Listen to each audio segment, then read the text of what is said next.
because my knee was, it was broken. It was fucked up bad. And it's Wednesday of Hell Week and all the boat crews are past the surf zone. And I just got a Toradol shot in my knee. Cause let's go, man. We're going. And, it's fucking it's real late at night and it was fucking raining and the class is past the surf zone. And I'm still not a big fan of the fucking water. The ocean is very unforgiving. And I had this big life jacket on and SBG's like, hey, follow me, man. Should we run a mile down to where the boat crews are at out past the surf zone? I'm thinking, hey, we can wait for them to come on in. He goes, hey, man, get a Kim light. You broke a Kim light, put on my hat and said, go out and fucking get them. And I was on my own. There was no swim buddy, so I can buzz you for swim buddy. And when he said that to me, I said, are you, in my mind, I said, this motherfucker is joking. He's gotta be joking, man. That's what it was, but we're pretty tight now. And he said, no, that wasn't it at all. He said, you're one of the only people in my tenure as a BUD/S instructor that I've ever done that with. He said, I knew a person like you would have found that as a challenge. And I had to dig deep because I didn't want to look at him and say, hey, man, I'm not doing that shit. Even though I think I could have because there was no swim buddy. Yeah. You don't go out there Wednesday night after 80 hours of Hell Week and you're seeing stars and shit like I'm during the daytime. You're seeing boats and I'm out there. You're hallucinating. You're all over the place. He sent me out there. And I was like, okay, this is my time to show one of the baddest motherfuckers in the world that it's on.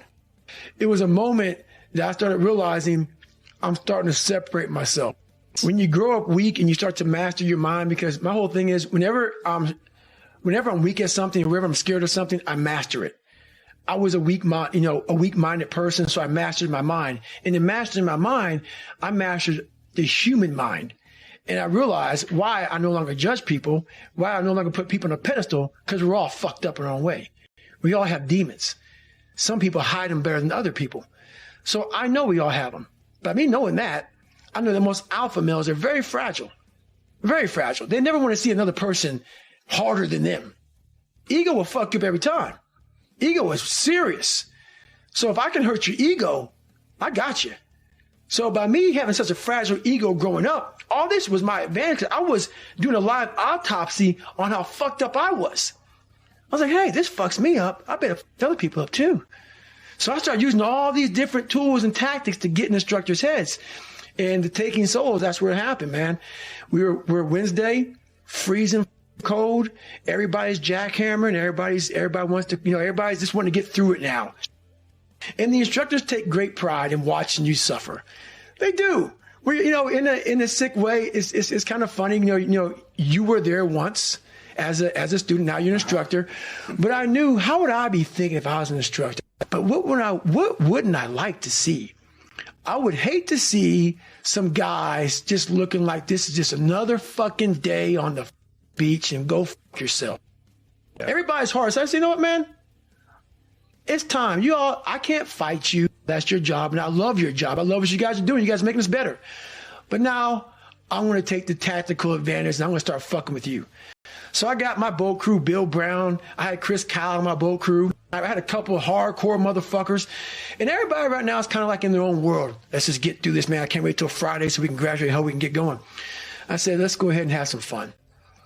So the evolution here was we just got through with med check. We're stripped down to nothing, and they're checking us out, making sure we're good. Checking for pneumonia, checking for fucked up knees. My knees all jacked up, but they're giving me shots and shit. And I was like the boat crew leader of boat crew 2. Mm-hmm. So I'm in the front of the boat, and I tell our guys, this is what we're going to do. The boat was on our heads. That's all it was. We're supposed to lift the boats up above our head. That's all you got to do. But when you're this weak, you're this fragile, you're this tired, the boat's heavy. So there's a thing you can do when you do boat presses. You can get the boat and just toss it up and catch it. And that shows you're jacked up. So everybody's holding the boat and they're shaking and the boat's starting to come down their head and all the boat crews are all lined up and they're fucked up. And I'm looking at that and I turn around my boat and I say, hey guys, it's time to fucking take some souls. And they're like, what the fuck are you talking about? I said, I go, you see all these fucking instructors out here, all in their fucking jackets and drinking coffee and laughing and smiling and shit. I want their fucking faces to go straight up fucking numb. So we're going to do this. We're going to start boat pressing this motherfucker. Just take my lead. Trust me. You'll get energy from it. We start throwing this boat up in the fucking air, catching it, throwing it up and catching it. We start yelling, can't hurt fucking boat crew too. We're yelling our fucking ass off, and we're doing it. And they make us stop, like what the fuck, like stop. I look at these instructors, and their faces, they were thinking about themselves. Like, what the fuck just happened, man? I know me on Wednesday, I couldn't have done that. How are they doing it? Well, what you want to do is face the dragon and get the damn gold. That's what you want to do. Well, you have to be a paradoxical being even to do that. So, you know, in The Hobbit, for example, when, what's his name? Frodo, right? It's Bilbo. It's Bilbo in The Hobbit. You know, he's kind of this little underdeveloped, overprotected Shire dweller, and he's called on a great adventure to go and find the dragon. And he has to become a thief in order to manage it. Well, that's pretty weird. You know, it's like, well, it's because as a good citizen, he's just not enough to conquer a dragon. He has to also become a bad citizen in some sense. He has to incorporate the part of himself that's monstrous, let's say, and develop that and hone it. And that's to say that, well, if you're harmless, you're not virtuous. You're just harmless. You're like a rabbit. A rabbit isn't virtuous. It just can't do anything except get eaten. It's not virtuous. If you're a monster and you don't act monstrously, then you're virtuous. But you also have to be a monster. Well, you see this all the time. Harry Potter's like that too. It's like he's flawed, he's hurt, he's got evil in him. He can talk to snakes, man. He breaks rules all the time. All the time. He's not obedient at all. But, you know, he has a good reason for breaking the rules. And if he couldn't break the rules, him and his little clique of rule-breaking, you know, troublemakers, if they didn't break the rules, they wouldn't attain the highest goal. So it's very peculiar, but it's a very, very, very, very common mythological notion. You know, the hero has to be a monster, but a controlled monster. Batman is like that, you know. I mean, it's everywhere. It's the story you always hear. Well, that's a good question, you know, because one question is, you know, you're kind of implicitly moral insofar as you're socialized. But that's sort of procedural. It's just built into you. This is different. This is also becoming conscious of it and expanding out your personality into dimensions that it wouldn't normally occupy. So this happens to people all the time. So, for example, lots of my clients, my clinical clients, are too agreeable. And they're generally women because women are more agreeable than men, but not always, because I've had agreeable men as clients as well. And what happens is they're resentful and they don't know how to stand up for themselves. And it's because they're very compassionate by nature. And so if you're entering into a negotiation with them, they'll let you win.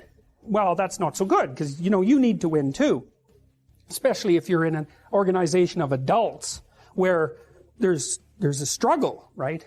When you have kids, you can let them win, especially infants. You have to let them win, and that's partly why compassion is so necessary.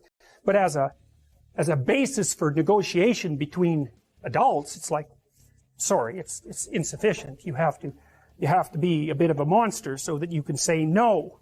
And so a lot of what you do in psychotherapy is treat people's anxiety and depression. That's a huge chunk of it. Help them straighten out the way they think. That's a huge chunk of it. But another chunk of it is, well, let's toughen you up. You know, let's put you in a position where you can bargain. Let's teach you how to assert yourself and stand up for yourself. And that's assertiveness training. And it's a huge chunk of psychotherapy. And you need to learn it. It's like, because part of how you regulate your interactions with other people is to negotiate. And you cannot negotiate unless you can say no. You can't do it.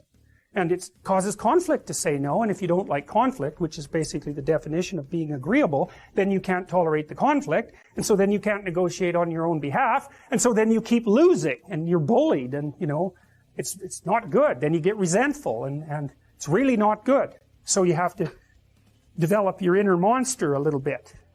And then that makes you a better person, not a worse person. It's weird. It's weird, but not only understand it, but then to bring it under your control. You see, because there's a big difference between someone who's naive and is a good person. They're naive. They're a good person because they can't not be. They don't even have the capacity to be bad. So there's no morality in that. The morality comes when you're a monster and you can control